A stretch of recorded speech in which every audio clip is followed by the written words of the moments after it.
بسم اللہ الرحمن الرحیم۔ حضور صلی اللہ علیہ وآلہ وسلم کا فرمان ہے، اگر بندوں کو معلوم ہوتا کہ رمضان کیا ہے تو میری امت تمنا کرتی کہ کاش پورا سال رمضان ہی ہو۔ حضرت سیدنا سلمان فارسی رضی اللہ عنہ فرماتے ہیں کہ آپ صلی اللہ علیہ وآلہ وسلم نے ماہ شعبان کے آخری دن بیان فرمایا، اے لوگو، تمہارے پاس عظمت والا برکت والا مہینہ آیا، وہ مہینہ جس میں ایک رات ایسی بھی ہے جو 1000 مہینوں سے بہتر ہے۔ اس ماہ مبارک کے روزے اللہ عز و جل نے فرض کیے اور اس کی رات میں قیام یعنی سنت ہے۔ جو اس میں نیکی کا کام کرے تو ایسا ہے جیسے اور کسی مہینے میں فرض ادا کیا، اور اس میں جس نے فرض ادا کیا تو ایسا ہی ہے جیسے اور دنوں میں 70 فرض ادا کیے۔ یہ مہینہ صبر کا مہینہ ہے اور صبر کا ثواب جنت ہے، اور یہ مہینہ مواسات یعنی غم خواری اور بھلائی کا ہے، اور اس مہینے میں مومن کا رزق بڑھا دیا جاتا ہے۔ جو اس مہینے میں روزے دار کو افطار کرائے تو اس کے گناہوں کے لیے مغفرت ہے، اور اس کی گردن آگ سے آزاد کر دی جائے گی، اور اس افطار کرانے والے کو ویسا ہی ثواب ملے گا جیسا روزہ رکھنے والے کو ملے گا، بغیر اس کے کہ اس کے اجر میں کچھ کمی ہو۔ ہم نے عرض کیا، یا رسول اللہ صلی اللہ علیہ وآلہ وسلم، ہم میں سے ہر شخص وہ چیز نہیں پاتا جس سے روزہ افطار کروائے۔ آپ صلی اللہ علیہ وآلہ وسلم نے ارشاد فرمایا، اللہ تعالیٰ یہ ثواب تو اس شخص کو دے گا جو ایک گھونٹ دودھ یا ایک کھجور یا ایک گھونٹ پانی سے روزہ افطار کروائے، اور جس نے روزے دار کو پیٹ بھر کر کھلایا اس کو اللہ تعالیٰ میرے حوض سے پلائے گا کہ کبھی پیاسا نہ ہوگا یہاں تک کہ جنت میں داخل ہو جائے۔ یہ وہ مہینہ ہے کہ اس کا اول یعنی ابتدائی 10 دن رحمت ہے، اور اس کا اوسط یعنی درمیانی 10 دن مغفرت ہے، اور آخر یعنی آخری 10 دن جہنم سے آزادی ہے۔ جو اپنے غلام پر اس مہینے میں تخفیف کرے یعنی کام کم کر لے، اللہ تعالیٰ اس سے بخش دے گا اور جہنم سے آزاد فرمائے گا۔ اس مہینے میں 4 باتوں کی کثرت کرو، ان میں سے 2 ایسی ہیں جن کے ذریعے تم اپنے رب کو راضی کرو گے، اور بقیہ 2 سے تمہیں بے نیازی نہیں۔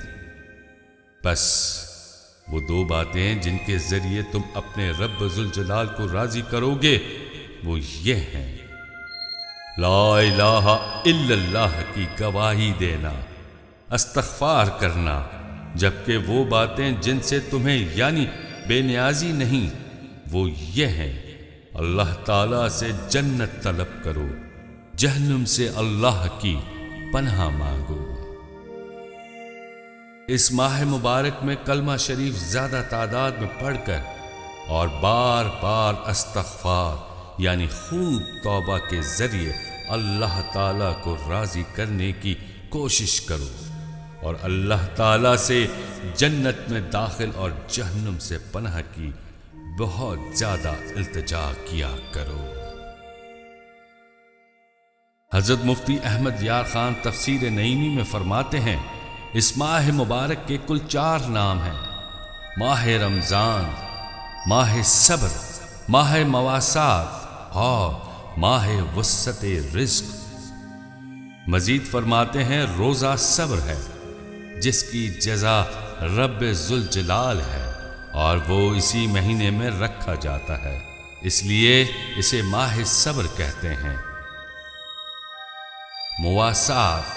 مواسات کے معنی ہے بھلائی کرنا، چونکہ اس مہینے میں سارے مسلمانوں سے خاص کر اہل قرابات یعنی رشتہ داروں سے بھلائی کرنا زیادہ ثواب ہے، اس لیے اسے ماہ مواسات کہتے ہیں۔ اس میں رزق کی فراخی یعنی زیادتی بھی ہوتی ہے کہ غریب بھی نعمتیں کھا لیتے۔ اس لیے اس ماہ کا نام وسعت رزق بھی ہے۔ کعبہ معظمہ مسلمانوں کو بلا بلا کر دیتا ہے اور یہ آ کر رحمتیں بانٹتا ہے، گویا وہ یعنی کعبہ کنواں ہے، اور یہ یعنی رمضان شریف دریا، یا وہ یعنی کعبہ دریا ہے اور یہ یعنی رمضان بارش ہے۔ ہر مہینے میں خاص تاریخیں اور تاریخوں میں بھی خاص وقت میں عبادت ہوتی ہے۔ مثلا بقر عید کی چند تاریخوں میں حج، محرم کی 10ویں تاریخ افضل، مگر ماہ رمضان میں ہر دن ہر وقت عبادت ہوتی ہے۔ روزہ عبادت، افطار عبادت، افطار کے بعد تراویح کا انتظار عبادت، تراویح پڑھ کر سحری کے انتظار میں سونا عبادت، پھر سحری کھانا بھی عبادت۔ الغرض ہر آن میں خدا کی شان نظر آتی ہے۔ رمضان ایک بھٹی ہے، جیسے کہ بھٹی گندے لوہے کو صاف اور صاف لوہے کو مشین کا پرزہ بنا کر قیمتی کر دیتی ہے اور سونے کو زیور بنا کر استعمال کے لائق کر دیتی ہے، ایسے ہی ماہ رمضان گناہ گاروں کو پاک کرتا ہے اور نیک لوگوں کے درجے بڑھا دیتا ہے۔ رمضان میں نفل کا ثواب فرض کے برابر اور فرض کا ثواب 70 گنا ملتا ہے۔ بعض علماء فرماتے ہیں کہ جو رمضان میں مر جائے اس سے سوالات قبر بھی نہیں ہوتے۔ اس مہینے میں شب قدر بھی ہے۔ رمضان میں دوزخ کے دروازے بند ہو جاتے ہیں، جنت آراستہ کی جاتی ہے، اس کے دروازے کھول دیے جاتے ہیں، اس لیے ان دنوں میں نیکیوں کی زیادتی اور گناہوں کی کمی ہوتی ہے۔ جو لوگ گناہ کرتے بھی ہیں وہ اپنے ساتھی شیطان کے بہکانے سے کرتے ہیں۔ رمضان کے کھانے پینے کا حساب نہیں۔ قیامت میں رمضان و قرآن روزے دار کی شفاعت کریں گے کہ رمضان تو کہے گا مولا میں نے اسے دن میں کھانے پینے سے روکا تھا، اور قرآن عرض کرے گا کہ یا رب میں نے اسے رات میں تلاوت تراویح کے ذریعے سونے سے روکا۔ حضور صلی اللہ علیہ وآلہ وسلم رمضان المبارک میں ہر قیدی کو چھوڑ دیتے تھے اور ہر سائل کو عطا فرماتے تھے۔